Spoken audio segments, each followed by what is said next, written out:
My name is Chris Keller. I play guitar for the band Black Note Graffiti, and you're listening to Rock at Night.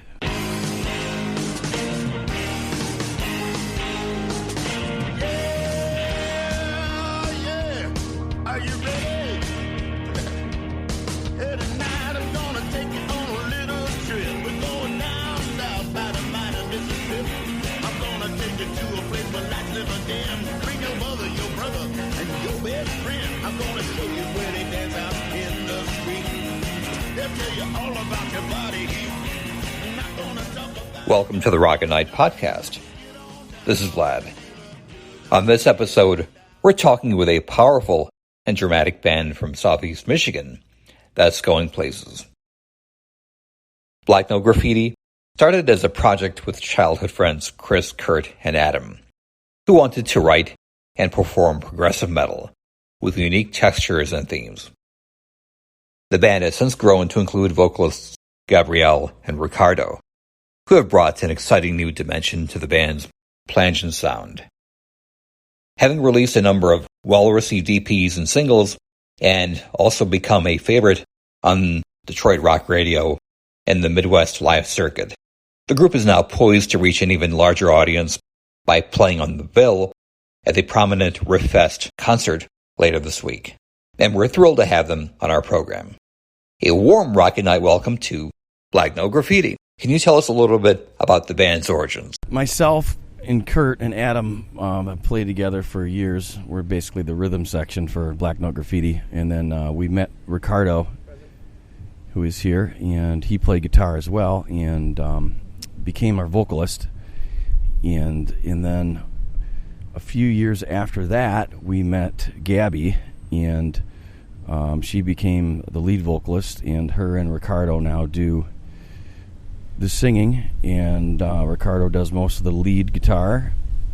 And we just released our third record, and it just came out on vinyl as well, and that's available on our website, which is blacknotegraffiti.com. It's called Rise and Fall, Volume 3. 2 EPs, one great price. To a new user or to someone experiencing your music for the first time, what are they in for? How would you describe or characterize, both sonically and maybe thematically, what Black Note Graffiti is about? Gabrielle. Sure. I would think Black Note Graffiti is about, of course, hard rock music, but also finding the melodicness in it as well. We're not like on one side of the spectrum. We're kind of a blend of like a lot of different things, and that goes for like musically and like as far as our influences as well. Anybody else? Definitely some influences from heavier music for the rhythm section and the drums. Definitely some Helmet in there is one of my main influences. Yeah, I would like to think of ourselves as sort of a melodic metal, interchangeably coarse with sweet amalgamation of all our emotions. And what are some of those emotions lately from what you've done more recently? Well, I feel confusion is definitely a large part of what goes on these days. But within confusion, you can find things about yourself that you didn't realize about yourself. And I think that's what the last record is about, is dealing with what we are given and making something beautiful out of it. You have a new release out. You still describe what the release was. I think you talked about the album that's forthcoming, or the LP that's forthcoming. What are some of the themes or the things that really drove that release, either sonically or maybe thematically? Yeah, the release is Fall and Rise. It's kind of symbolic because every song on Fall is about, I guess, a type of fall that you may experience, like just going about life, and Rise is about, like, the rise. So the 2 EPs kind of like, counteract each other, which is really cool. And yeah, Rick? Funny enough, we recorded this album right before the pandemic hit, but surprisingly, it was more relevant after the pandemic hit than when we actually wrote it in the time. We talked to a lot of bands that talk about what effect the pandemic had to the band interdynamics and maybe their perspective on what they wrote. Did the pandemic shape kind of your perspective on either what you write or your perspective on the world, Gabrielle? Yeah, because I mean, like Rick said, before the pandemic, these songs were written and like, okay, they had a certain meaning, but then after the pandemic, things just all got really political and crazy, and some of the songs kind of relate to that. So it just made you like look at the lyrics even deeper and the message. Yeah, to piggyback off of that, we wrote a lot of those songs in isolation before we were in extreme isolation. So to put it into more perspective, looking backwards, it really kind of articulates what we felt within ourselves, kind of expand to the outside world. Sharice, any questions? I understand you guys are going to be in RIFF Fest, correct? Tell us about what RIFF Fest is and comment on that. Well, there's the DJ at RIFF, Chuck Bean, started playing a couple of our tracks, Nights and Alone, on Motor City Riffs on Sunday nights. It's a Michigan program. And so he just called us out of the blue a few days ago and said, hey, you want to play RIFF Fest, which we grew up going to RIFF Fest, seeing bands. So it's pretty cool to come full circle and actually perform at RIFF Fest. And Saturday's headliner is Rob Zombie, and Sunday's headliner is when we're playing, Sunday at 4 p.m. And the headliner is Megadeth on Sunday. So, yeah, we're doing it. It's great. We're excited. What can someone expect at one of your shows live? Well, if it's a club, it's going to be loud. It's definitely going to be loud. We like loud rock and roll, but at the same time, like these guys are saying, it's melodic, and we have songs that we bring you up and bring you down, and up and down and around, and that's pretty much what the shows do. But energy, total energy, and we get into it. It's fun. It's a high. It's awesome.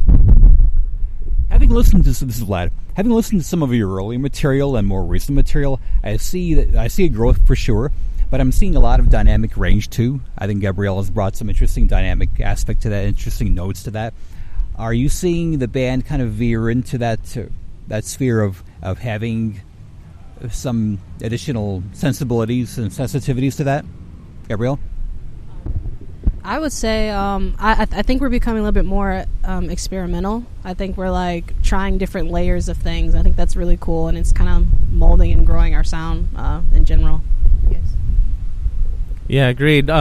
Gabrielle entering the band really pushed us sonically to try something new, to kind of realize something that we knew we were capable of, but just quite wasn't reaching it. So, to have more options both vocally and with piano to expand our sound really was important for us in the direction we wanted to go.